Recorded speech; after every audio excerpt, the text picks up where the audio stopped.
को लेकर जो सर कल प्रधानमंत्री ने सभी मुख्यमंत्रियों के साथ बैठक की है, आपका क्या असेसमेंट है? जब ये तनाव में कितना प्रभाव पड़ा है? प्रदेश में ना तो अभी एलपीजी की कमी है और पेट्रोल डीजल का स्टॉक जो है वो 15 दिन का हमारे पास पड़ा है। निश्चित रूप से इसका प्रभाव आने वाले समय में पड़ेगा। हमारे चीफ सेक्रेटरी साहब रोज इसका रिव्यू ले रहे हैं और मेरा लगता है कि अभी तक तो हिमाचल प्रदेश में कोई ज़्यादा प्रभाव पड़ा नहीं है, लेकिन कमर्शियल गैस का कई जगह से शिकायतें आ रही हैं कि उनको मिलना बंद हुआ, तो धीरे धीरे ये थोड़ा सा प्रभाव अभी सामने आया है। सर इसके अलावा एक मामला सामने आया सर, एक यूनिवर्सिटी में बांग्लादेश का जो एक स्टूडेंट है वो सर किन्नरबंद के मंदिरों में घूम रहा है और पैसों की जो वसूली वो भी की जा रही है, शिकायत हो गई सर, पर क्या कहना चाहिए? और विपक्ष की ओर से कहा जा रहा है कि ये मेरे को अभी आपसे जानकारी मिल रही है, मुझे ऐसी कोई जानकारी नहीं प्राप्त। सर जांच की जाएगी इस मामले में? देख मुझे पता लगेगा तो नेचुरली जो गलत करता है उसकी जांच तो होती है। और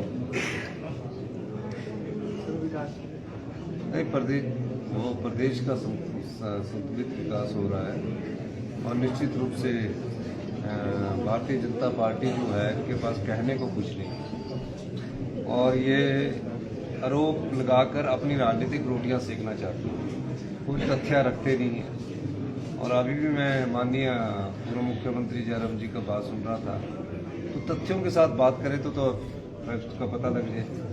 अब सिर्फ विरोध करना है, राजनीतिक तरीके से विरोध करना है, जानते सब कुछ है वो, लेकिन राजनीतिक तरीके से विरोध करना है और सोशल मीडिया और अखबारों की सुर्खियों में बना रहने के लिए इस प्रकार का विरोध। सर अभी वो अंदर हिम केयर को लेकर कह रहे थे कि गलत जानकारी आई है। वो भाई हमारी इंटरनल रिपोर्ट आई है, इंटरनल रिपोर्ट के आधार पर 110-120 करोड़ 2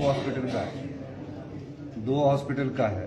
उन 2 हॉस्पिटल के मामले में जो अनियमितताएं हुई हैं, उसके बाद और भी तो है प्राइवेट हॉस्पिटलों को इन्होंने एम्पैनलमेंट किया, उसमें पता नहीं किसके ऑपरेशन किए। इतने लोग तो बीमार ही नहीं हो सकते जितने के हम पैसे दे चुके हैं।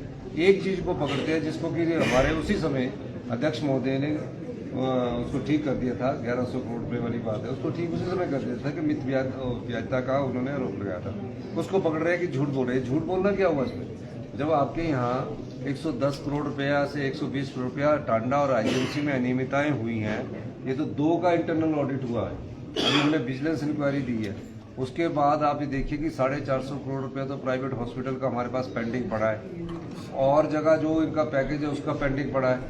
तो ये सबसे बड़ा घोटाला होने वाला है हिमकेयर का, जिसको आज माननीय जयराम ठाकुर जी इसको प्रोटेक्ट कर रहे हैं। जो भी अनियमितताएं हुई हैं धरातल पर जो उतरी है, मैं ये नहीं कहता कि कैसे हुई है, लेकिन कौन लोग उनमें शामिल है ये जयराम ठाकुर जी को पता होना चाहिए कि कौन लोग उनके सामने उनको हम आगे लाना चाह रहे हैं। उन्हें हमारा समर्थन करना चाहिए इस मामले में कि जो अनियमितताएं हुई उसको पकड़ने के लिए सरकार ने महत्वपूर्ण कदम उठाए हैं। वो कह रहे हैं कि कुछ कमियां होगी तो ठीक किया जा सकता है। कमियों को तो ठीक कर ही रहे हैं, धीरे धीरे कमियों को तो ठीक कर ही रहे हैं, उसमें कोई दो राय नहीं। सर सिटिंग जज से जांच करवाने की वो मांग नहीं, सिटिंग जज की कोई जरूरत ही नहीं। जो पहले तो ये क्वेश्चन ही नहीं होता ना, सिटिंग जज की काय की जांच होती है। अब जो नियमितताएं होती है, रेगुलेटरीज होती है, जो घोटाला होता है उसकी सिटिंग जज थोड़ी जांच करते हैं, उसकी सरकार की एजेंसियां जांच करती है। सर क्या ये योजना आगे जारी रहेगी या कोई दूसरी योजना? नहीं, अभी हिमकेयर को तो अभी जारी करेंगे, लेकिन हम सोच रहे हैं कि इसको इंश्योरेंस मोड पर भी लाया जाए। Thank you.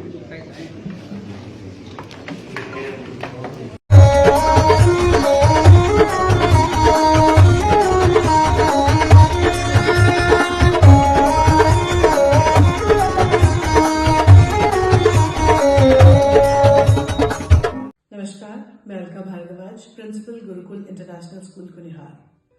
गुरुकुल हमेशा से मानता है कि हर बच्चा स्पेशल है और उसमें सीखने की अनलिमिटेड पॉसिबिलिटीज हैं। हमारे पास डेडिकेटेड स्टाफ है जो कि बच्चों को सिर्फ बुकिश नॉलेज ही नहीं देते बल्कि उनके ओवरऑल डेवलपमेंट पे काम करते हैं और मॉडर्न एजुकेशन टेक्नोलॉजीज के साथ बच्चों को पढ़ाते हुए उन्हें संस्कार भी देते हैं। मैं आपको बताना चाहूंगी कि नेक्स्ट सेशन के लिए एडमिशन शुरू हो चुकी है, जिसमें कि इस बार हम ग्रेड नर्सरी से ग्रेड 1 तक नई एडमिशन फीस नहीं ले रहे हैं और ग्रेड 2 से ग्रेड 10 तक एडमिशन फीस पर 50% की छूट है। ये आपके बच्चे के लिए एक बहुत ही सुनहरा अवसर है। मैं आपसे रिक्वेस्ट करूंगी कि आप आए और एक बार जरूर गुरुकुल इंटरनेशनल स्कूल कुनिहार को विजिट करें। धन्यवाद।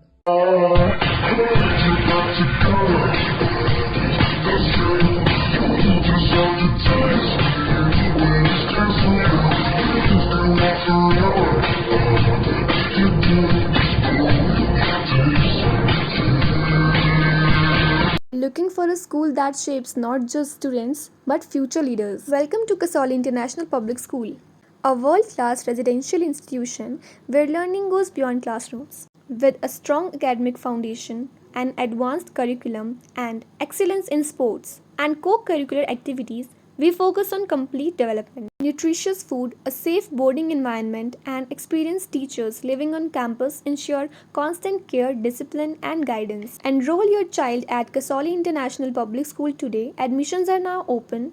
Give your child the future they truly deserve. Thank you.